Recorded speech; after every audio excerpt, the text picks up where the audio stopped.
Nga matod pa, gipangunahan ni Major General Alvin Luzon ang inaugurasyon sa gi-renovar nga officer clubhouse sa 10th ID.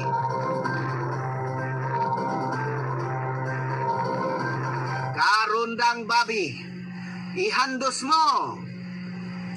Ipangunahan ni Major General Alvin Luzon, Commander sa 10th Infantry Aguila Division ang inaugurasyon o ribbon cutting ceremony sa bagong gi-renovar nga Officers Clubhouse nga nailan isip Lieutenant Disposo Hall nga napakita sa ligong commitment sa division sa moral o kaayuhan sa mga tropa. Ingon man sa kapibutang bayan sa mga sa gobyerno, local government units, LGUs o komunidad. Ang kaliwang gipahigayon sa Camp General Manuel Tian Sr., Barangay Tuburan, Mawab, Davao de Oro niadtong Enero 19, 2026. Itambungan ang kalihukan ni Honorable Rudy C. Kaugdan, DPA District Representative sa ikaduhang distrito sa Cotabato, na nagsilbing guest of honor o speaker uban sa mga senior officers, enlisted personnel, civilian and human resources, local mga official o partner stakeholders. Sa iyang mensahe, gipasiuglan ni Major General Luzon ang mga officers clubhouse usa ka hinungdanong lugar alang sa professional kapag pag-engage, interaction sa liderato o koordinasyon na nagsuporta sa panagiuso o epektibong pagdumala sulod sa Aguila Division.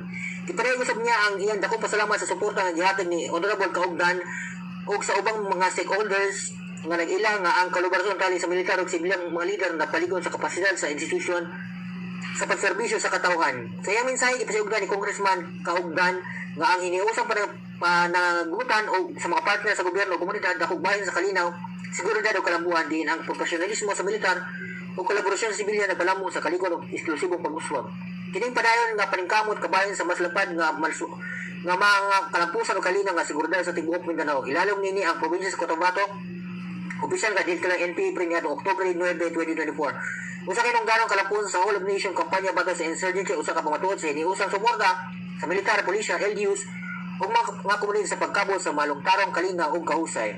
Ang girenubinar nga Officers Clubhouse ginganlan og Lieutenant Disposo Hall isip pasinungog kang First Lieutenant Godofredo Edis Poho Jr.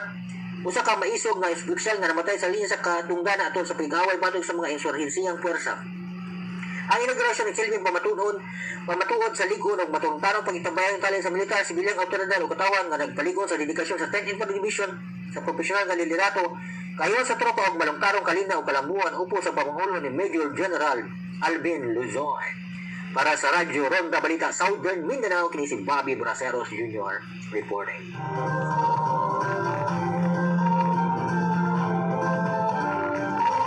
Okay, daghang salamat karundang Bobby Braceros.